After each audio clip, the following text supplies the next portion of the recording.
Olá! Quem pode traduzir a Bíblia? Quais os caminhos? Quais são as regras? Quem tem autorização para traduzir a Sagrada Escritura? No programa desta semana, a gente fala de um assunto importantíssimo para a história da Igreja, com um dos teólogos mais respeitados do Brasil, e ele é maringaense. O Senhor é o meu pastor, nada me pode faltar. Luiz Alexandre Solano Rossi é pós-doutor em História Antiga e em Teologia, professor do curso de mestrado em Teologia na PUC Paraná, ex-pastor protestante, maringaense. Pesquisa na área de exegese do Antigo Testamento. Atua principalmente em espiritualidade e política em Jeremias, Esdras e Neemias. Também estuda a sociedade do consumo. Atualmente, Solano Rossi trabalha na tradução da Bíblia pela editora Paulinas. Esse projeto teve seu início em 2007, aproximadamente, um projeto das Paulinas, de grande envergadura, para oferecer à Igreja brasileira uma nova tradução da Bíblia, que foi juntado, reunido uma série de exegetas, de biblistas, um grupo aproximadamente de 20 pessoas atualmente, a fim de traduzir tanto o Antigo quanto o Novo Testamento.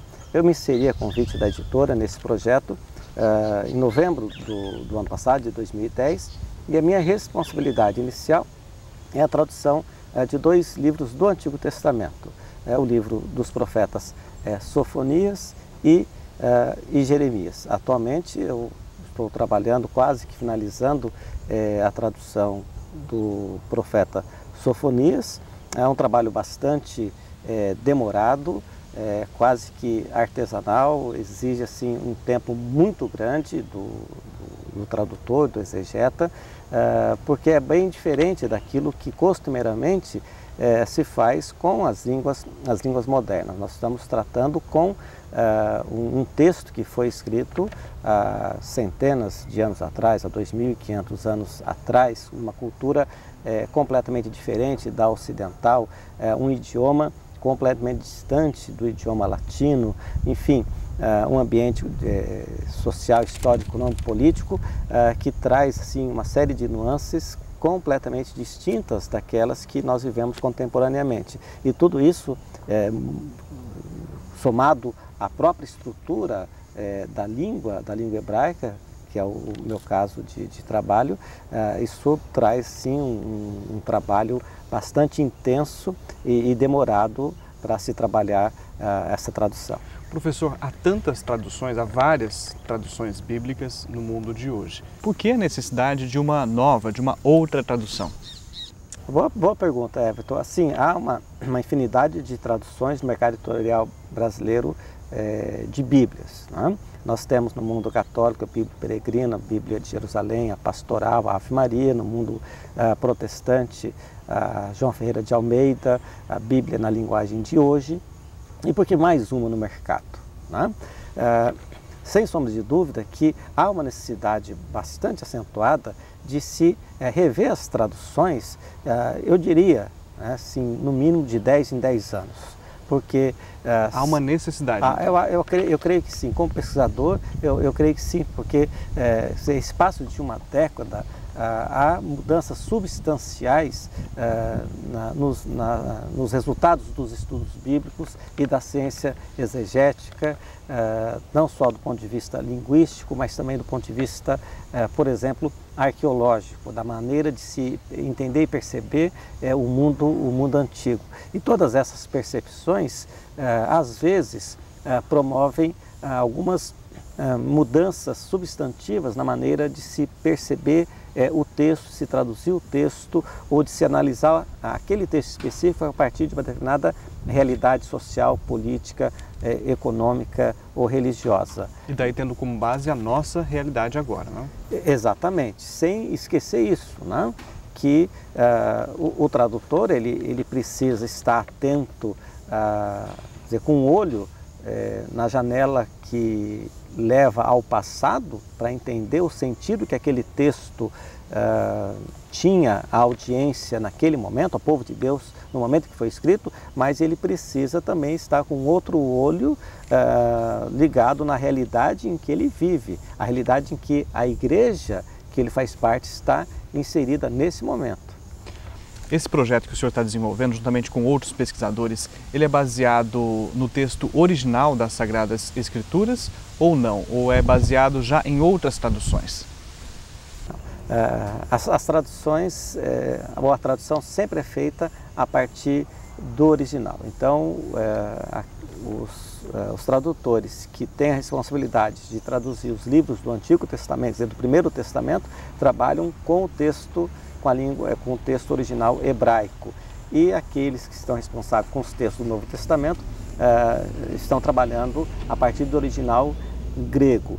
Necessariamente tem que ser a partir da língua original e fazer com que a tradução, né, em português seja o mais próximo possível, tenha uma equivalência funcional o mais próximo possível do texto hebraico ou do texto grego. O senhor está dizendo então que o correto é fazer a tradução a partir dos textos originais e não de outras traduções? Ou há a possibilidade? Há a possibilidade, mas o melhor é o tradutor partir do idioma em que foi escrito. Afinal de contas, se você fizer uma tradução do texto de um livro, por exemplo, Sofonias, a partir do inglês, do francês, do alemão, então você vai traduzir é uma tradução já de segunda mão, né? Como se diz aí popularmente, não? Quer dizer, o pesquisador, o tradutor alemão, francês ou inglês, ele já fez esse trabalho, ele usou determinadas ferramentas, ele traduziu a partir das suas pressuposições, e aí então nós teríamos, né, no caso brasileiro, que aceitar, né, assim, passivamente as conclusões desses outros tradutores. Não que a tradução que eles tenham feito seja inadequada, mas se temos competência para trabalhar com o original, então essa tradução certamente há de ser um pouco melhor. O senhor é pós-doutor em teologia, um dos grandes nomes hoje da teologia no Brasil, até mesmo internacional, tem prerrogativa para fazer esse tipo de estudo, esse tipo de tradução. Agora, professor, é qualquer pessoa, qualquer pesquisador que pode trabalhar na tradução bíblica ou não? Há recomendações, há exigências, há premissas, professor, para esse processo ou não? A questão básica, Everton, é que toda pessoa, para fazer esse tipo de trabalho, precisa ter competência na área. Né? Quer dizer, nós não podemos ser refém de pessoas que não têm formação e que queiram realizar um trabalho para o qual não tiveram formação para tanto. Né? Uhum. Então, acho que a primeira questão fundamental é essa.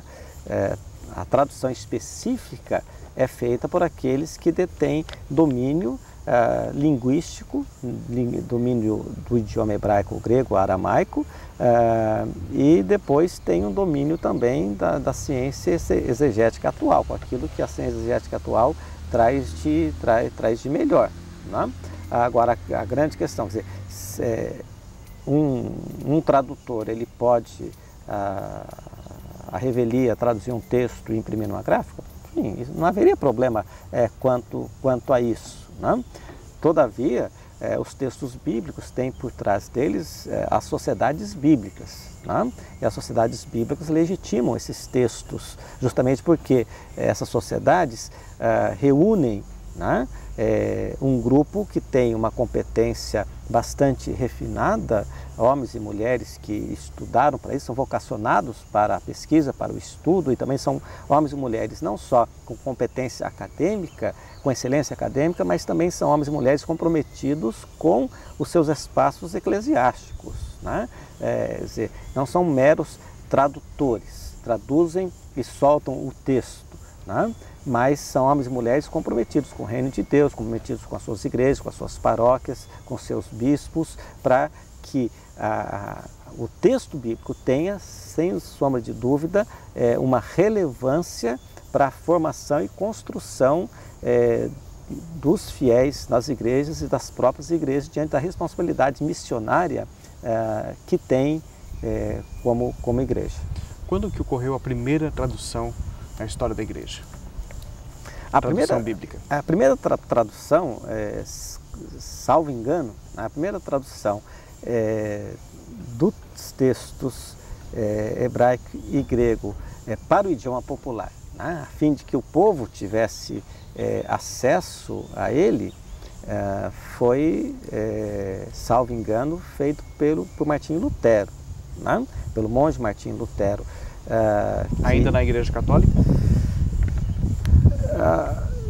Isso me foge agora, eu não saberia afirmar se antes ou depois da Reforma Protestante, né?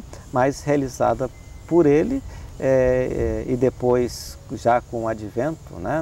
Ali o Gutenberg já está ali na proximidade, a imprensa já, os primeiros tipos de imprensa, né, já inventados, então a disseminação se torna muito mais fácil.